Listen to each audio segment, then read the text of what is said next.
Real quick, before we get into the official visits for this upcoming weekend, like Silk said, there was a lot of fireworks that happened pretty much after we recorded last week because we did record early due to Father's Day.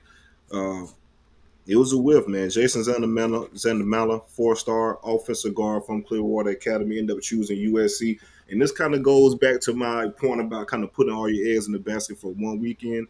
FSU was an amazing spot. This was a big whiff, to be quite honest. It was an amazing spot with him. As you guys know, Lucas Simmons, the previous offensive lineman, four-star big-time recruit for the 2023 class. He was a teammate for Jason, so the relationship has been there for a long time with Alex Atkins. But yeah, so going back to Jason, he took an official visit to USC, and they knocked it out of the park. Visit went so well, he went ahead and committed on the spot versus at USC and did not elect to take his official visit this weekend.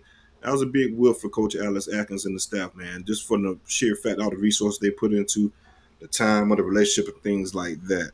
We'll see. I don't even think, even with USC, I think USC is going to have a really good season. I think their recruitment is pretty much locked down. And he's international kid anyway, so staying close to Florida isn't nothing too big for him.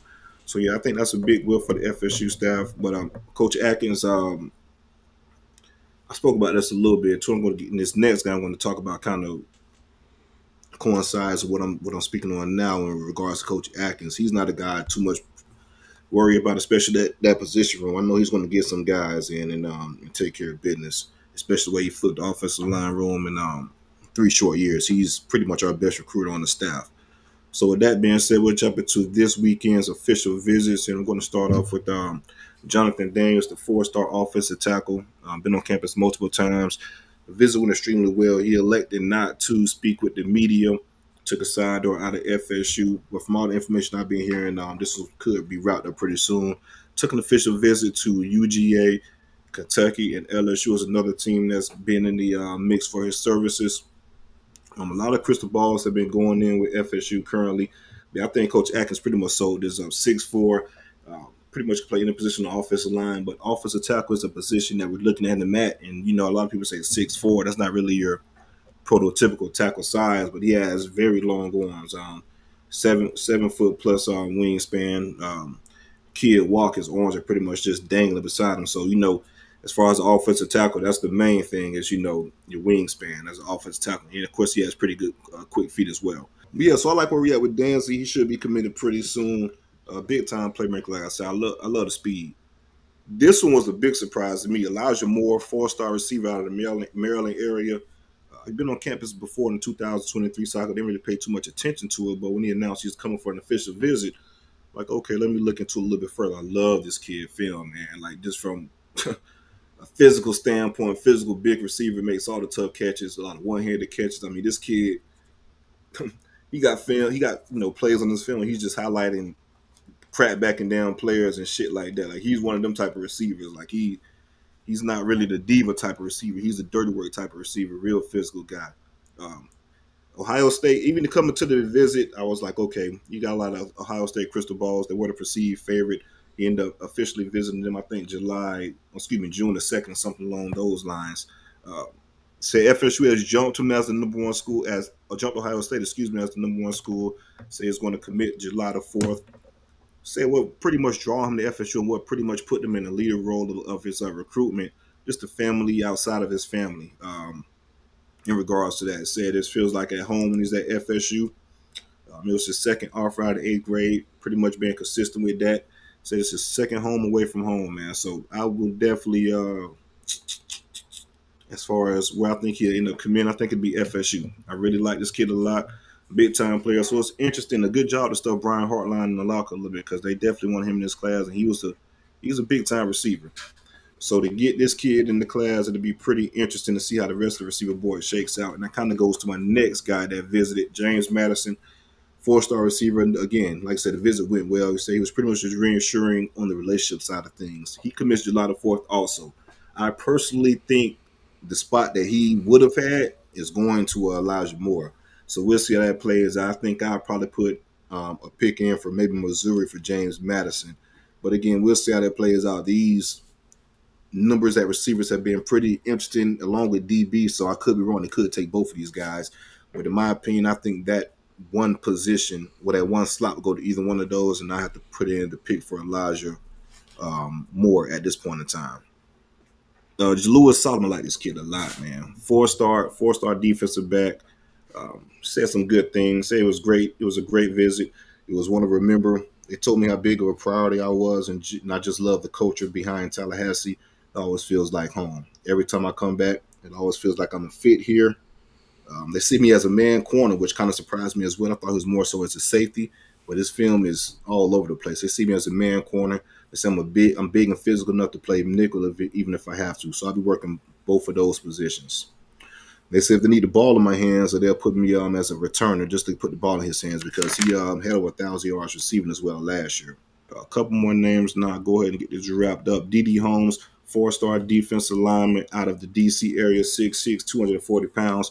Jerry Verse was his host. So he wants to commit prior to his senior season. Got USC, Rutgers, and Maryland. Some of the other schools he's considering. So FSU showed him how much of a priority he really is, and that's pretty much all he wanted to see. So we'll see how that plays out. I'll probably be out of FSU and USC if I had to make a pick. This is an interesting one. Four-star tight end Colin Fox. He was on campus as well. Like the way FSU will use him. Also stated playing with Landon Thomas intrigues him. Him and Landon would be an unstoppable matchup for any other. Would be a stoppable matchup for any defensive coordinator. And then there's a lot of USC smoke coming from UCF. Excuse me, a lot of UCF smoke coming from this kid as well. His commitment is July 4th. In my opinion, this is pretty much how I think this recruitment is going and what the pitches are. FSU is pretty much selling him on being a Robin, and UCF, is selling him a Robin, and UCF is selling him on being the Batman within the offense. But no, FSU, I'm not saying they view him as Robin, but just the fact that how they're selling the position of playing together with Landon, and that's been a pretty selling point for those guys, as they've been best friends, this, that, and other. But I guess UCF is saying, hey, you could be the guy. And I know FSU is not going to be the guy. Landon Thomas is our guy, but the way he might use his tight ends, it'll be a lot of matchups for Colin.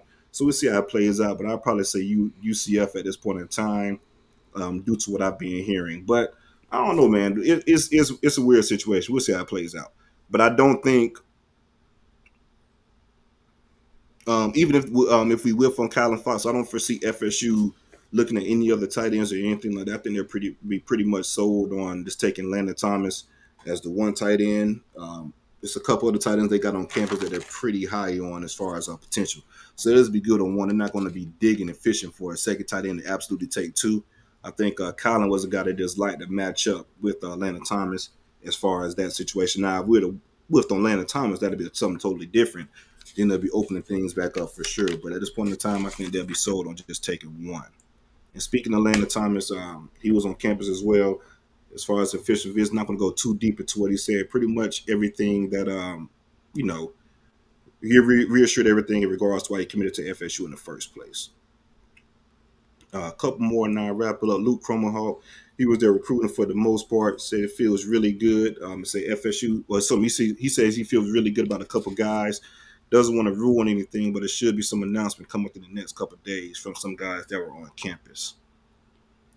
Ty Hilton, the guy that Silk has mentioned, is pretty much a big three battle, in my opinion. Visit went really well. Coach Atkins showed him the plan that he wants to have for him, and he was really taken to that. We'll commit in July. So we'll see the closer we get to his commitment date in regards to where he's leaning at. But I think FSU is in a real good spot for Ty Hilton, a really good spot. And especially with missing on Jason Zanamella, I know Atkins pretty much turned up a lot of heat, on Ty this past weekend. And last thing, I got Charles Lester did announce a commitment date. He's going to commit July 28th. So, the end of next month, rather, Charles Lester will be committing. He did end up canceling his Georgia visit, which was scheduled for this weekend, due to a personal issue, he stated. Is he rescheduling that, or it's a wrap? I think it's a wrap. I think with him, it's going to probably be a wrap after he commit. We'll see if he schedules something within the season, but as of now, it's pretty much a wrap for him.